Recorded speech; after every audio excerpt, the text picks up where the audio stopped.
दिवसात कळेल. दुसरी एक बाब आहे की 14 ते 19 जे आहे ते भाजप महायुती सरकार होतं आणि आता जे आहे या काळामध्ये मराठवाड्यामध्ये पूर्ण असंतोष आहे. 14 ते 19 मध्ये मराठा आरक्षण असेल, आता या काळामध्ये संतोष देशमुख खून प्रकरण असेल किंवा आता हे खासदार फुटीनंतर मराठवाड्याच्या विकासाविषयी काहीच होत नाही. या महायुतीच्या काळामध्ये जेवढं होईल तेवढं मराठवाड्यावर अन्याय आणि असंतोष जर कसा राहील. मी तसं बघितलं तर देशातल्या कोणत्या राज्यामध्ये संतोष आहे?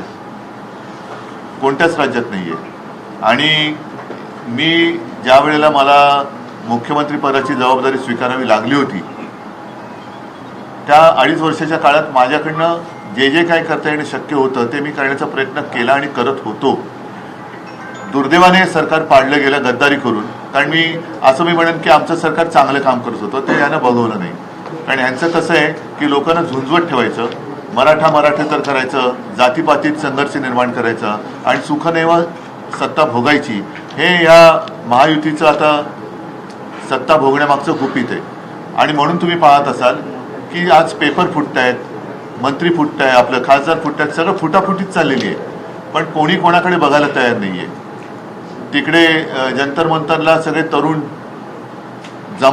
जमलेत. राज्यामध्ये आता काल सुद्धा टीईटीचा पेपर फुटलेला आहे. सगळं म्हणजे कोण अंधाधुंद चाललेली आहे. कोणी तसा आनंदी या राज्यात दिसत नाहीये. राम मंदिर मधून जी काही रक्कम चोरीला गेली त्यानंतर देखील सरकार कुठेतरी सिरियस दिसत नाहीये. कारण तो त्याने धंदा केला. म्हणजे त्यांनी, मी दुर्दैवाने हा शब्द सारखा वापरेन कदाचित, कारण परिस्थितीच तशी आलेली आहे की प्रभू श्रीराम राम मंदिर हे आमच्या सगळ्यांचं आणि आपल्या सगळ्या हिंदूंचं एक श्रद्धास्थान आहे.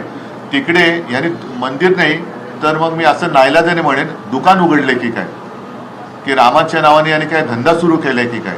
कारण अनेक जणांनी त्याच्या मागे कारसेवकांचे बळी गेलेले आहेत, जीव दिलेले आहेत. अनेकांना तिकडे जो काय बेसुमार लाठीमार वगैरे झाला होता, गोधरा हत्याकांड झालं, अहमदाबाद झालं, हे सगळं जे काय घडलं ते कशासाठी घडलं? तर तिकडे एक पवित्र राम मंदिर उभं राहावं, प्रभू श्रीरामचंद्राची जी जन्मभूमी आहे तिकडे अभिमान वाटावा असं मंदिर उभं राहावं. पण त्या मंदिराच्या आडून जे काही धंदे चालले ते अत्यंत घृणास्पद आहे. आणि मला असं वाटतं की मंदिर वही बनाएंगे, आता त्याचा अर्थ कळतोय की कशासाठी यांना मंदिर बनवायचं होतं. आम्हाला ते श्रद्धेसाठी बनवायचं होतं. आणि काल सुद्धा मी त्याचा ओझरता उल्लेख केला की स्वतः शिवसेना प्रमुखांनी सुद्धा दौरे केलेत. ते शिलापूजन संभाजीनगरमध्ये केलेलं मराठवाड्यात, तेव्हा प्रमोद महाजन सोबत होते, इतर सगळे सोबत होते. एक भारावलेला तो काळ होता. त्याच्यानंतर 92-93 साल हे जे काय घडलं, मुंबईमध्ये दंगली घडल्या, बॉम्बस्फोट झाले, हे सगळं लोकांनी का भोगलं? मग कशासाठी भोगलं होतं? तर हे सगळे हिंदू विसरू शकत नाही. आणि ही हिंदुत्वाशी गद्दारी आहे. मी सातत्याने जे सांगतोय की नुसती ही तर वरवरची झाली, आमदार खासदार फोडणं ही गद्दारी, त्याचा फडशा काय पाडायचा तो मतदार पाडतील. पण राम मंदिरामधनं जे काय दानपेटीतनं किंवा इतर काही जी काही चोरी चालली आणि त्याचे जे काय मामले उघडकीस येत आहेत ते बघितल्यानंतर ही हिंदूंशी केलेली गद्दारी आहे, हिंदुत्वाशी केलेली गद्दारी आहे.